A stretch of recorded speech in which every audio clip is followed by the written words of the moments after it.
going to be performing a scene from my book, The Secret Adventures of Fat Woman and Remedial Girl. It's a story about an 11-year-old girl. Her name is Louise Pang, and she's stuck in a family where everybody else is super smart. And her best friend, Brenda Lally, the fattest girl in school. It's pretty much all you need to know. This is how the story begins.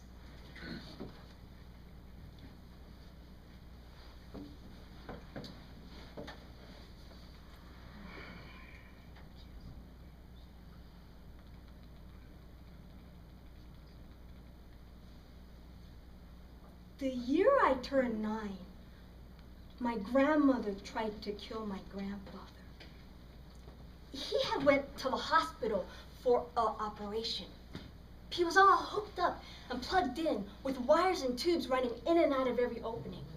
And he was knocked out from the surgery, so he must have looked almost dead already. My grandma waited till my mom and dad left the room. Then, silent like a ninja, she crawled on top of my grandfather and started ripping out the wires and plugs.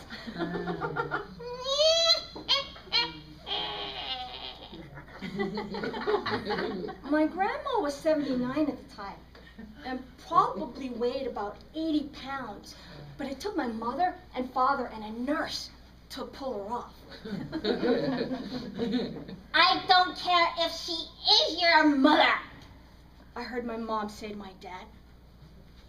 That old lady is crazy. My parents had come home real late. Me and my sisters and my little brother had to scramble to our beds when we heard the garage door. My parents weren't even supposed to be home. They were supposed to be at my grandparents' house in San Francisco. So for my brother and sisters and me, it was gonna be like a mini vacation. Our parents never left us all alone before. Sometimes my dad would stomp out of the house and stay out all night when he was fighting with my mom. But they never both been gone at the same time. While my sister Marjorie laughed and talked on the phone, my little brother Sammy and me had corn chips and 7-Up for dinner and stayed up late watching the Creature feature. My other sister Janice wouldn't stop complaining. This movie is so dumb. How could Godzilla have a baby all by himself? I didn't know how, but it was still a good movie. Later, Sammy and me fell asleep in front of the TV and woke up the next morning to cartoons. My tongue all fuzzy, because my teeth didn't get brushed. We didn't even have to get up, because the TV was already on. It was the best day ever. She tried to kill him. What are you going to do about it? I don't know why my mom was getting so mad at my dad. Okay, maybe his mom was going around trying to kill people. And yeah, that was wrong. But then again, it was his dad who'd almost gotten killed. So it kind of worked out. My mom was still going on and on. It sounded like my grandma was in big trouble. Like she might end up in jail or something. I wouldn't mind visiting her so much if she was behind bars, because at least we wouldn't have to drink her soup. I knew I shouldn't be thinking that. Respect your elders. That was what my mom and dad always said when they took us over to our grandparents' house every month to visit. Something's wrong with her. I waited for my dad to answer back, but then my mom said, she's just not human. I sat up so fast, the bed squeaked. There had always been something scary about my grandmother, but my mom always tried to explain it away. Oh, she has arthritis. That's why she's so stiff. Her eyes are bad. That's why she stares at you. But don't stare back. It's not a staring contest. Respect your elders. Get back here. Don't TV. I don't know how she can tell you touched it when she's in the other room, but she can. After that, I was afraid to even look at the TV at my grandma's house. My mom didn't even bother to explain anymore. She'd just get impatient, like the last time we visited, when my grandma made her special soup. I was the only one in our whole family who didn't have to wear glasses. And since I like to draw, I used to notice all sorts of little things. When I lifted up my spoon, the first thing I noticed were these little specks floating in the dirty brown soup. The specks had legs. Mom, there are bugs in the soup. My mom tried to ignore me, and then she pretended like I made a mistake. But it was too late. My little brother Sammy already spied the legs for himself and started wailing. As my grandma glared at me, my mom leaned over and pinched me real hard and said, The soup's expensive. I don't care if it has bugs. Just eat it. Eat it!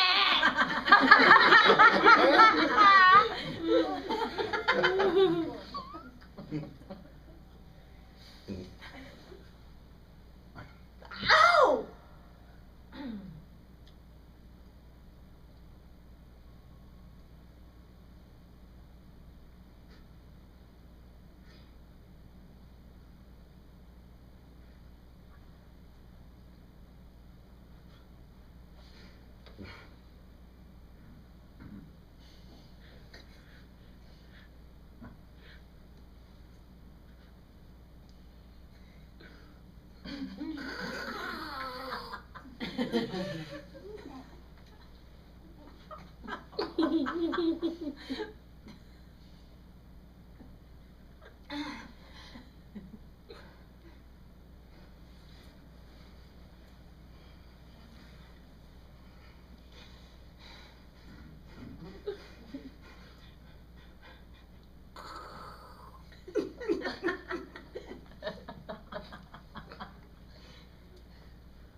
Afterwards, my sister Janice kicked me real hard under the table.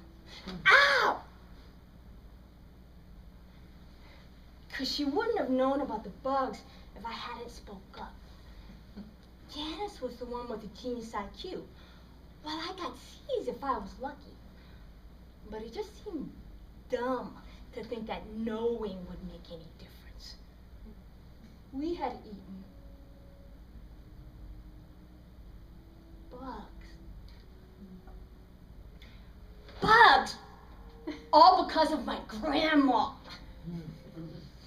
My mom was still shouting. I heard a door slam, a hard crash, then silence. Then I heard the car roar, my dad stomping on the gas pedal as he drove off.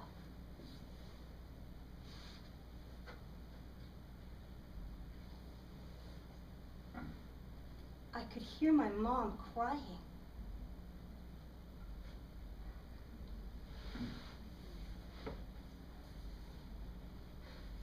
The blankets felt hot and scratchy on my bare legs, like little ants were biting me. Janice was in her bed, barely breathing, so I knew she was awake too. But I almost wished she was snoring, so I couldn't hear my mom. My grandma had made my mom cry when she wasn't even in the same room.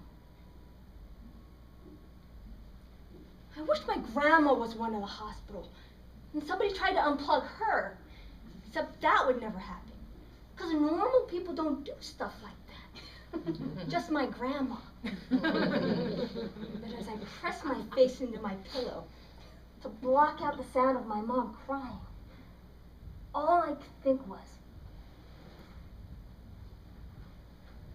I'd unplug her if I had a chance. A few weeks later, my grandfather woke up, sat up in the hospital bed, and said he was ready to go home. He wouldn't even wait to change into his regular clothes. He just shuffled down the hallway, holding the back of his hospital outfit closed.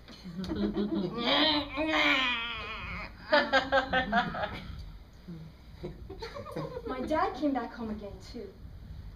My mom acted like he had never been gone, and the rest of us pretended right along with her. Pretty soon we were back to visiting my grandparents every month again, till my grandfather died a year later of natural causes. I wasn't exactly sure what those were, except maybe it meant he died by himself this time, without any extra help from my grandma. And then it was just my grandma who was left.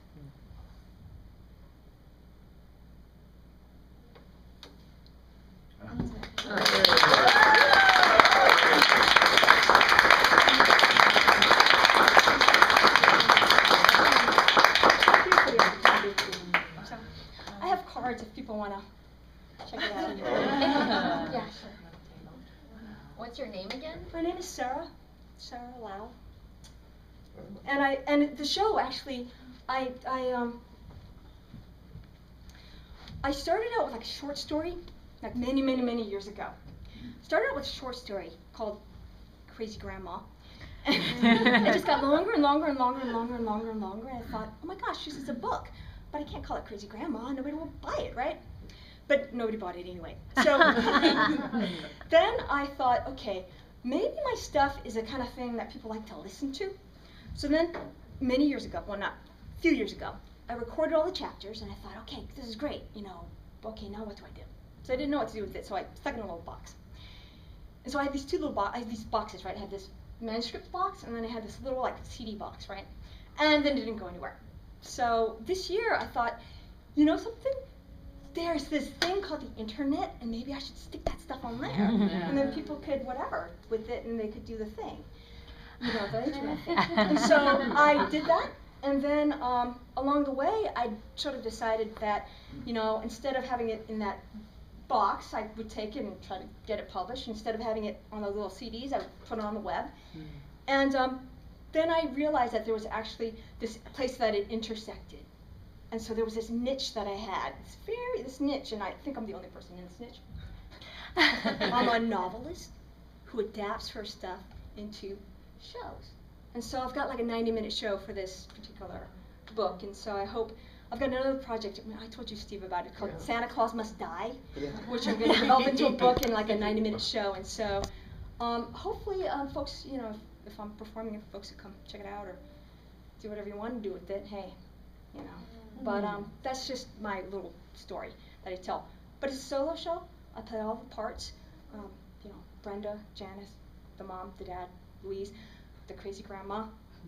She didn't speak any English, but I still managed to play her. So. And what's your URL? It's remedialgirl.com. So pretty easy to remember, I suppose. Next one. Oh, and I just want to say one last thing. Thank you so much to Lisa for just